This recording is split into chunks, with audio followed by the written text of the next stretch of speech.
E aí, galerinha? Pessoas com saudade do X-Mendigo da Dulce. Como estão, beleza? Bom, dando sequência aí, conteúdo novo, somente new, pra gente dar uma exploradinha aí, tá?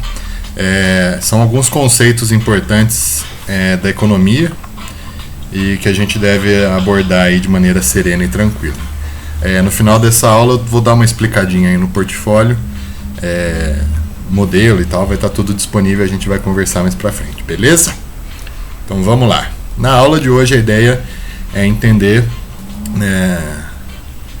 o trabalho, produção e economia na contemporaneidade, o que mostra que esse título aqui eu coloquei errado. Mas em geral a ideia é entender como as relações de trabalho e as relações econômicas vão se dar no universo do trabalho. Para isso, é importante a gente entender a divisão do trabalho. A divisão do trabalho vai se dar nessas siglas aí, DST. Ai, professor, eu já vi isso em ciências, é doença sexualmente transmissível. Não, é outra coisa, então calma, atenciona aí, vamos com calma.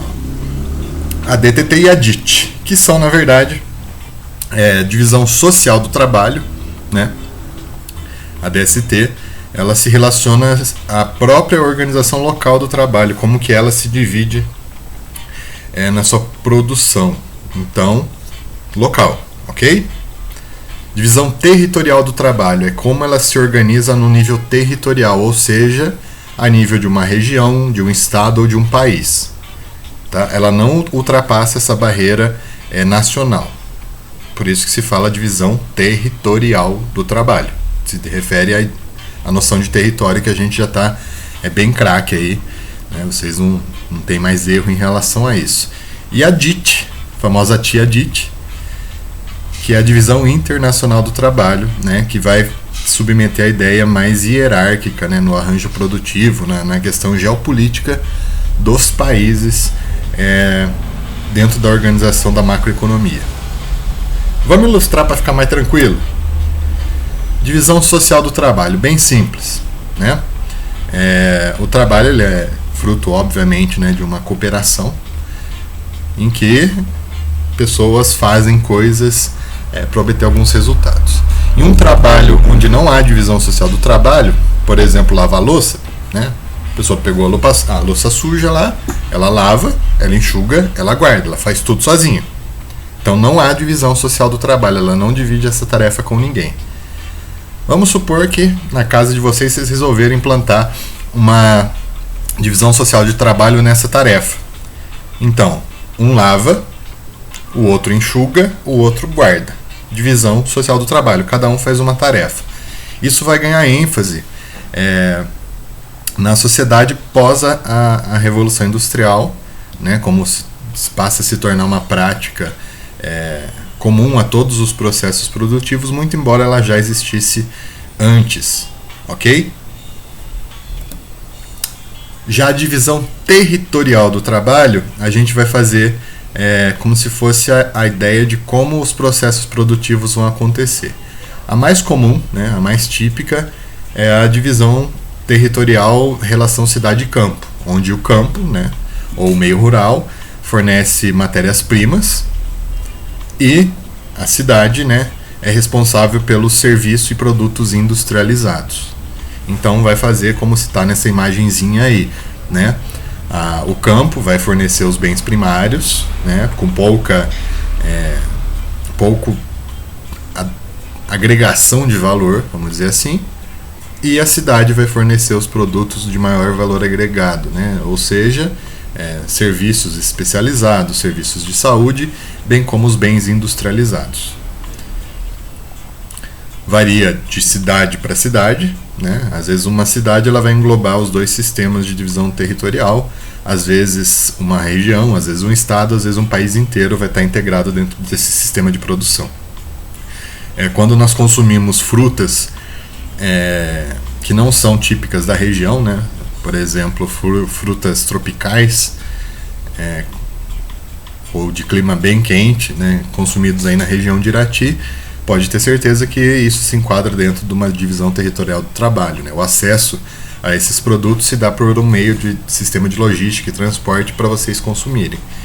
E o mesmo acontece quando uma pessoa que está numa área rural tem acesso a um produto industrializado, um smartphone, uma TV, uma lavadora. Aquilo não foi produzido ali, foi produzido em outro local, né? Às vezes até em outro estado e às vezes até mesmo em outro país.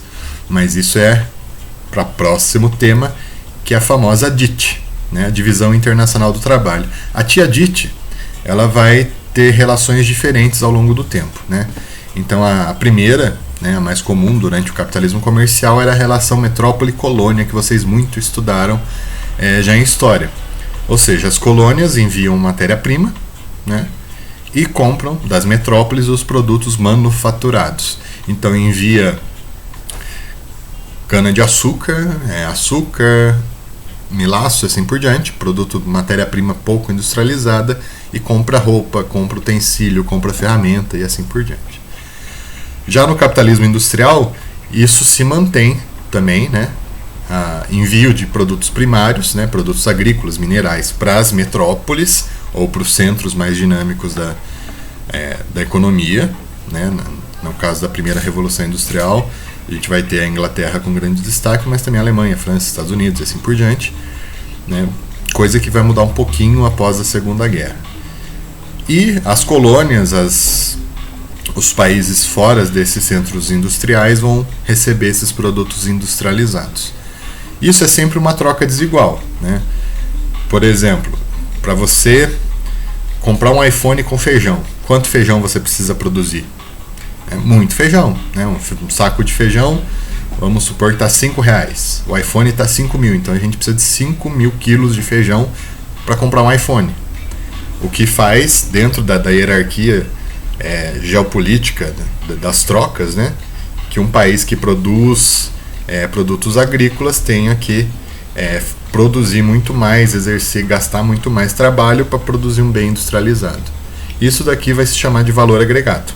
Mais para frente a gente dá uma explorada mais sobre esse conceito, mas basicamente é isso, o quanto se agrega de valor, de conhecimento, de processos dentro de um produto. Um feijão é um produto com baixo valor agregado. Basicamente, planto feijão, colhe feijão, limpo feijão, ensaco feijão, vende feijão. Já quando a gente pega um produto um pouco mais complexo, os processos já são muitos, né? O número de componentes são muitos e são diversos. Após a Segunda Guerra, essa lógica vai mudar um pouco, né? A gente deixa de ter essa DIT clássica, né?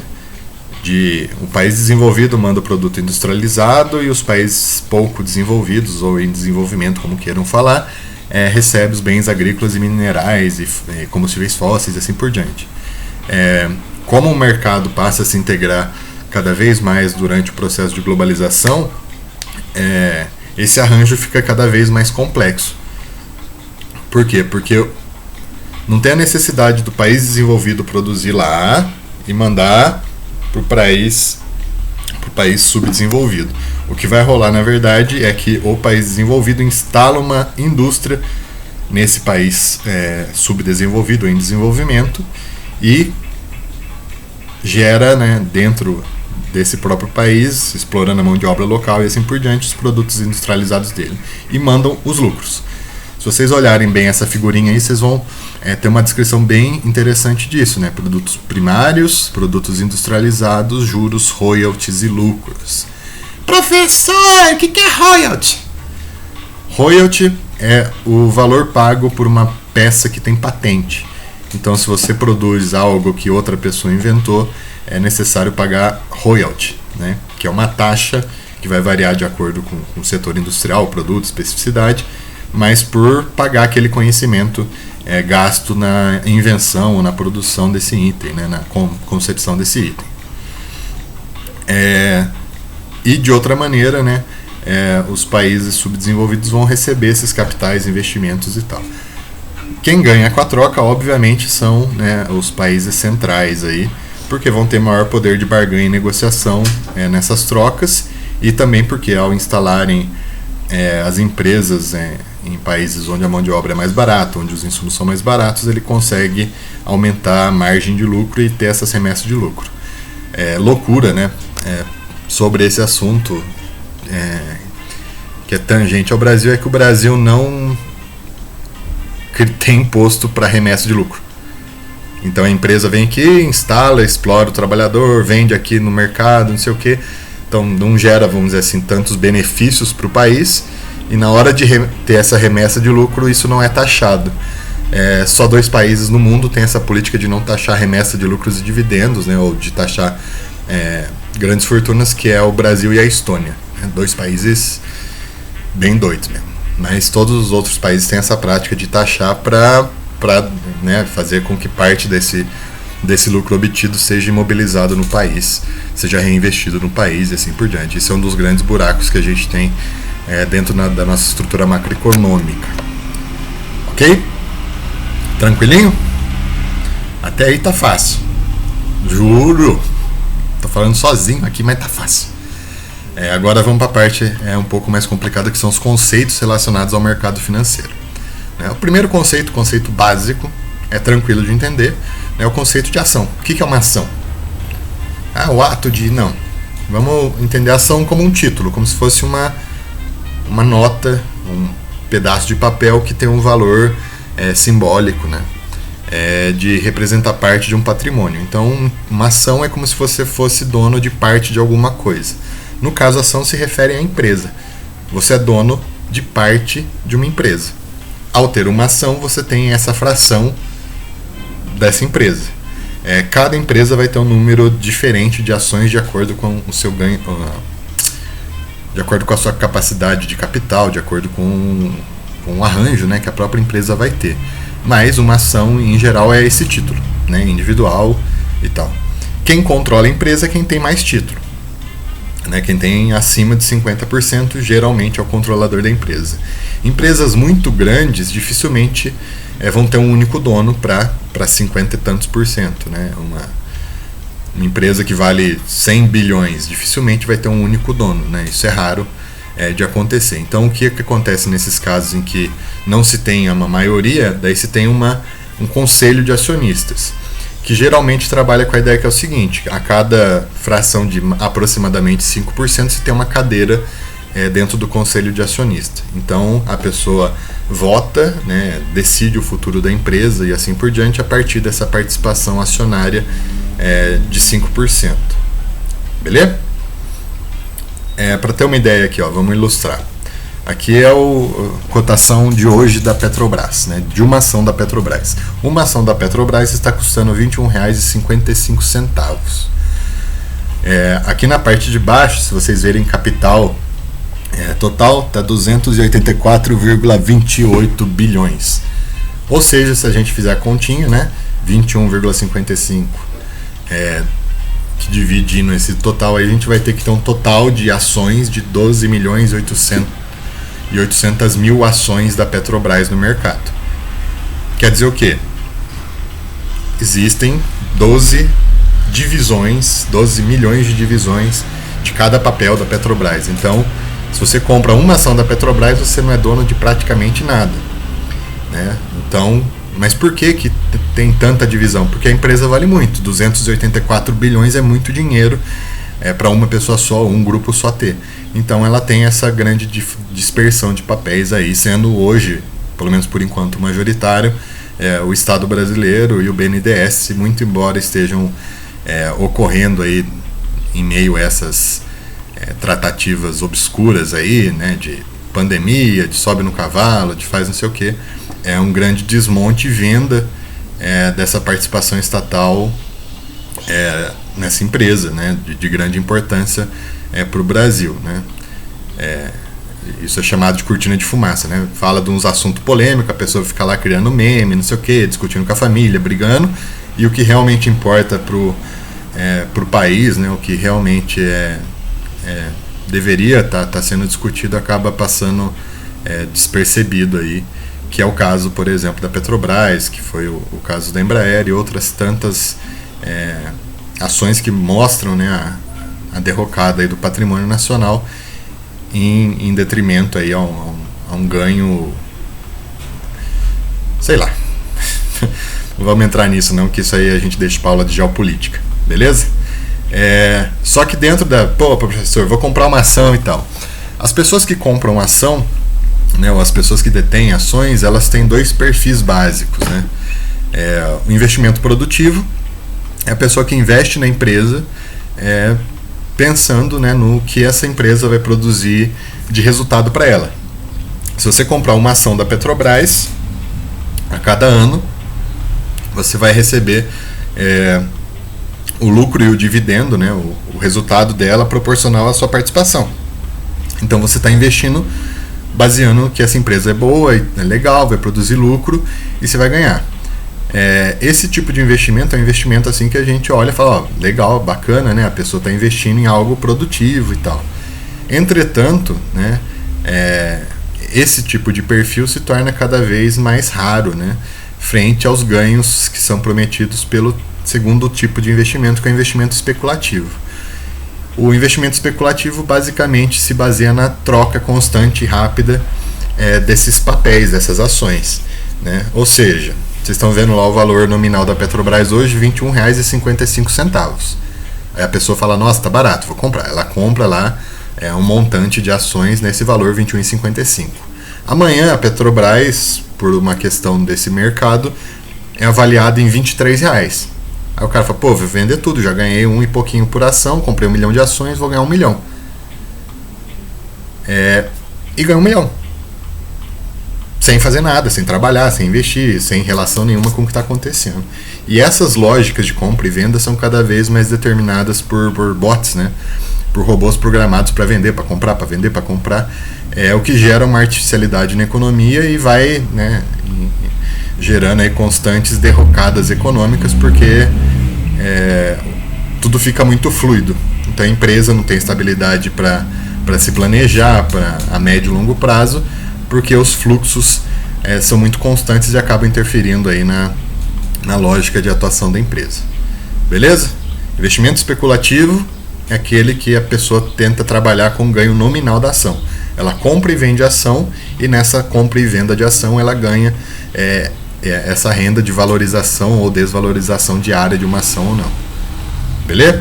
Já o produtivo ele é mais sólido, ele fica mais tempo lá e a pessoa visa o lucro com os dividendos, lucros e dividendos que a empresa gera. Então, como ele é dono de parte dessa empresa, ele vai ter esse ganho proporcional. E quem são as pessoas? São várias. Pode ser você, falar, quero investir em ações. Você, assim que fizer 18 anos, obviamente, pode começar a investir em ações, criar uma carteira e assim por diante, mas isso não vendo a ação, não interessa para mim.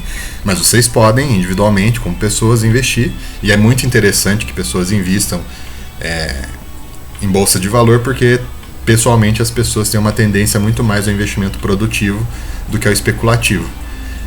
Mas em geral são grandes bancos, investidoras, fundos de pensão e assim por diante que fazem esses investimentos e tentam obter a maior rentabilidade possível.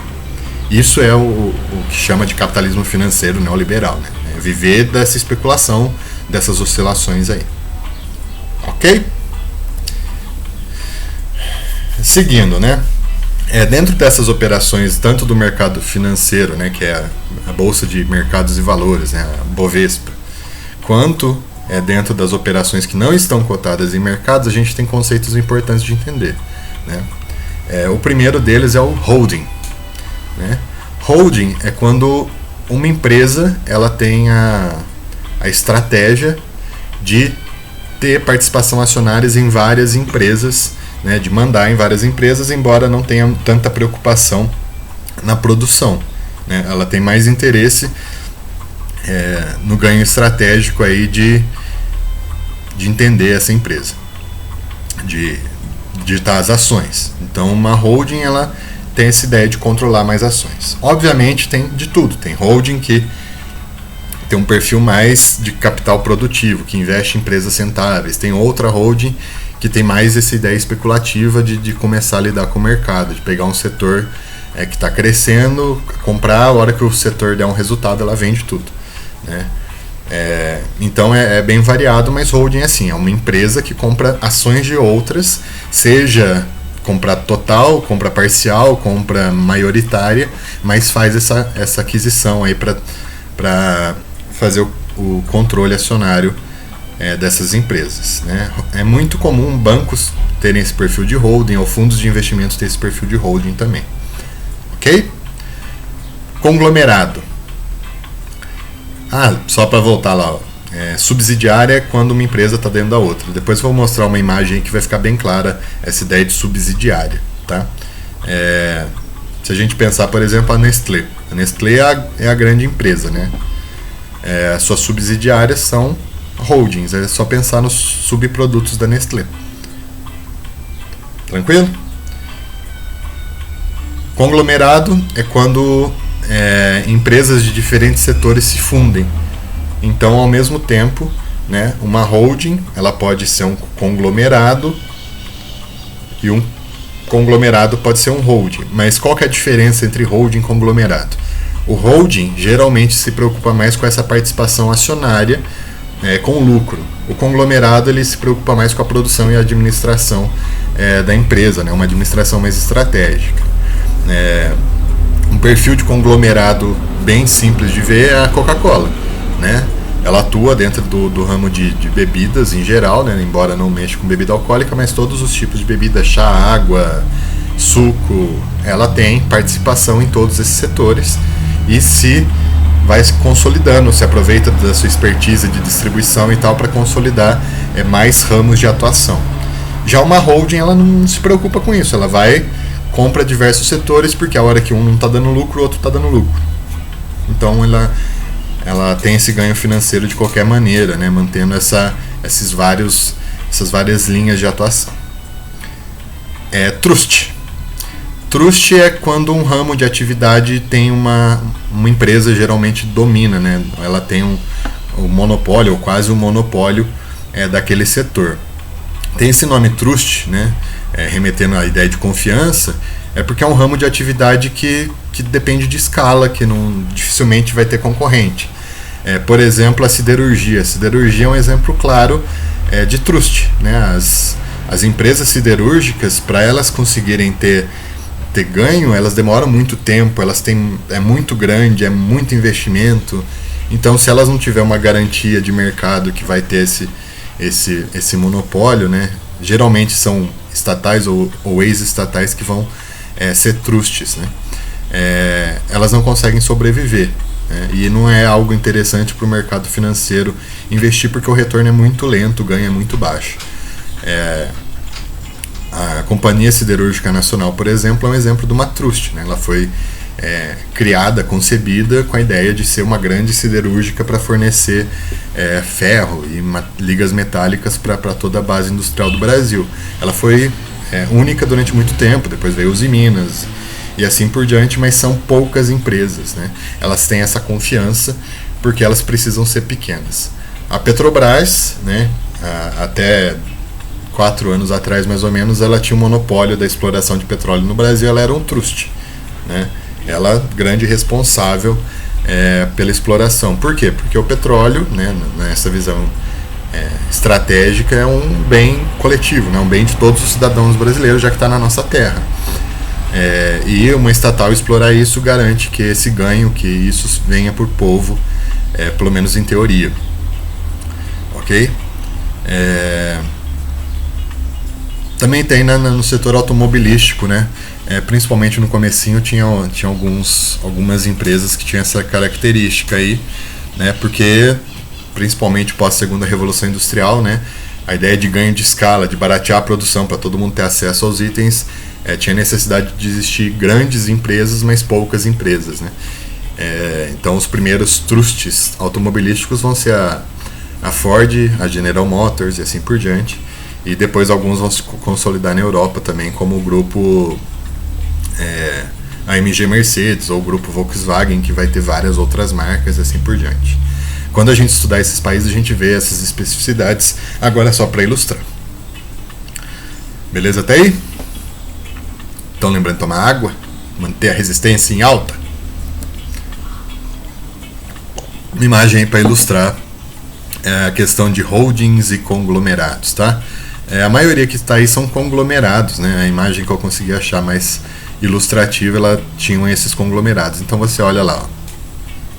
A Nestlé tem outras marcas que têm outras marcas dentro de si, né? A Nestlé é dona da L'Oréal, que é dona de um monte de marquinha aí de venda. A Procter & Gamble, aí a P&G, mesmo sistema. Então isso são conglomerados.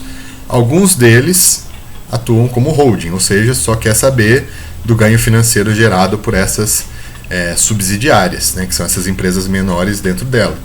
Outras já têm essa preocupação, esse perfil de conglomerado. Um jeito simples de separar, embora não seja o mais exato, uma empresa, um conglomerado, muitas vezes não tem ações abertas na bolsa, né? Então não dá para você comprar a ação da Nestlé. Exemplo, tá? Nem pensei sobre isso. Ela é um grupo fechado, então para você comprar você tem que ter contato com os acionistas e tal, e ser privado, fechado. Ela não dá para você entrar na Bovespa e comprar, vou comprar uma ação. Não. Já as holdings têm essa tendência de ser aberto.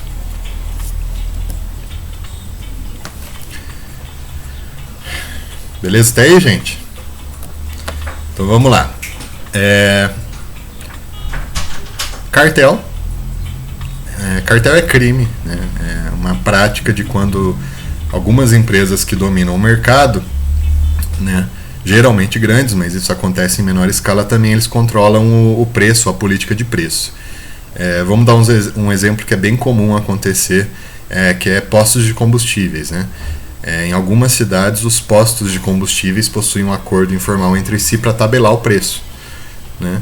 Então, mesmo tendo um preço menor na distribuidora e assim por diante, todos os postos combinam um ganho mínimo para todos aumentarem seu lucro, e a população, de alguma maneira, acaba sofrendo com isso, já que não existe a concorrência, né? Quando a gente olha lá nas características do neoliberalismo, tem lá, proteger a livre concorrência. Eles tentam falar que isso não existe, que não vai acontecer, mas é uma prática bem comum essa de cartel. E também para que esse sistema frauda a licitação pública.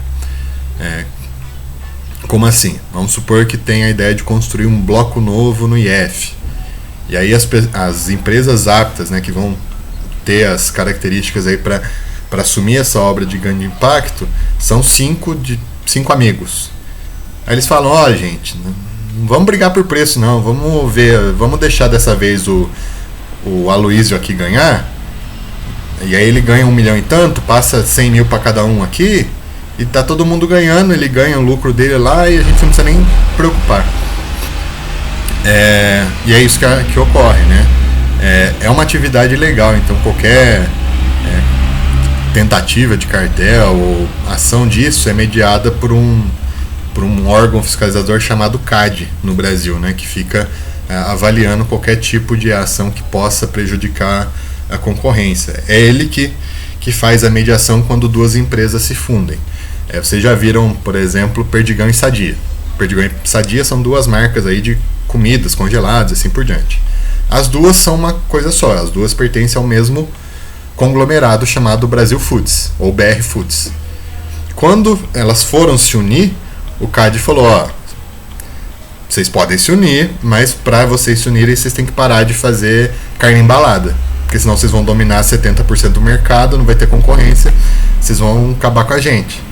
Aí, Sadia e Perdigão, durante um tempo, foram proibidas de fazer algumas linhas de produtos aí, permitindo concorrência, mas ficaram no ramo de frios e se mantiveram e fizeram a fusão, né? Beleza?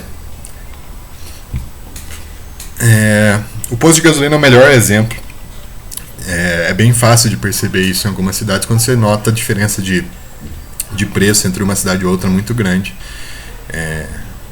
Então essa política é bem comum, principalmente quando uma pessoa tem 10 postos na cidade, né? Então chega um concorrente lá, um estrangeiro, fala, vou baixar meu preço aqui. Aí ele baixa mais, quebra o cara, ou já chega e negocia, bota as cartas na mesa ali de qual que é o preço que deve ser praticado. Não é crime, né, mas é algo a ser combatido, é a ideia de monopólio ou oligopólio.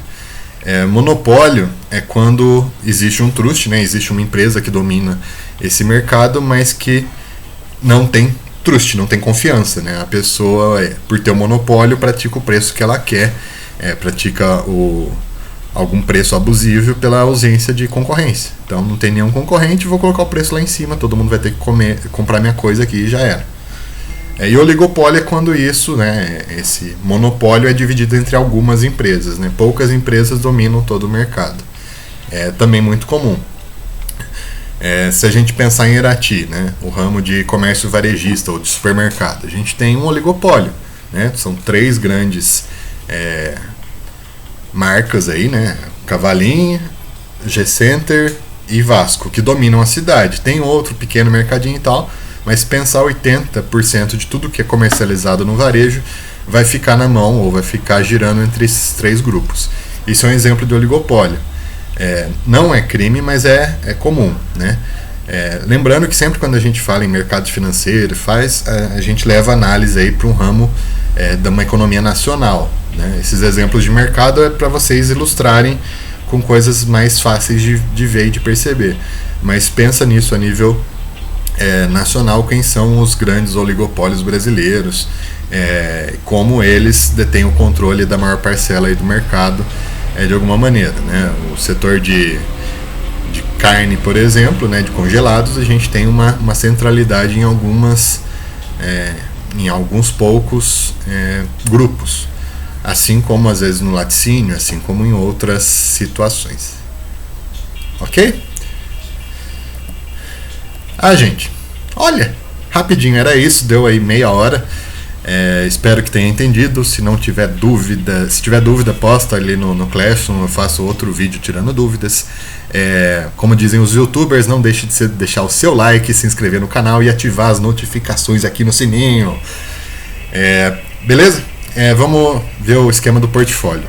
Eu vou subir aí para vocês um documento, um ODS, né, um tipo de documento do Word, que vocês vão criar esse caderno virtual aí, ou só um modelinho, vocês não precisam seguir exatamente, mas eu vou explicar como que ele vai funcionar. Tá aí, ó, a cópia da página principal aí, vocês vão colocar esses dados, né, como se fosse a capa, e eu já coloquei o título do primeiro módulo, como se fosse começar a explicação. Então lá no comecinho eu expliquei, ó, DST, DTT e DIT. Coloquei as imagens. Só que às vezes, né, para você gravar a imagem não é o suficiente, ou ficou mais legal a ideia do lava-prato. Então, para você gravar, para você ter um mecanismo aí, escrevam aí como que você ilustra melhor a divisão social do trabalho. Sem divisão social do trabalho, a pessoa lava, enxuga e guarda o prato. Com divisão social do trabalho, uma pessoa lava, outra pessoa enxuga, outra pessoa guarda. Deu para gravar o que é divisão social do trabalho? Beleza. A ideia do portfólio é vocês fazerem o que vocês fazem no caderno. Tem as anotações em sala de aula, aí vocês fazem as observações aí para vocês criarem os mecanismos de aprendizado mais adequado. O que vocês vão fazer com esse portfólio? Vão arquivando aí no computador, vão guardando, vão somando essas atividades. Quando a gente tiver o retorno presencial, eu avalio isso como um dos instrumentos de aprendizado. Então também não adianta copiar do coleguinha e tal. Faz o seu aí de boa, é bom que você estuda. Quando chegar numa avaliação presencial, você vai estar bem preparado aí para todos os desafios. Beleza, gente? Tranquilinho? Qualquer dúvida, estamos aí. Saudades de todos, um abraço. E só para vocês não ficarem com saudade,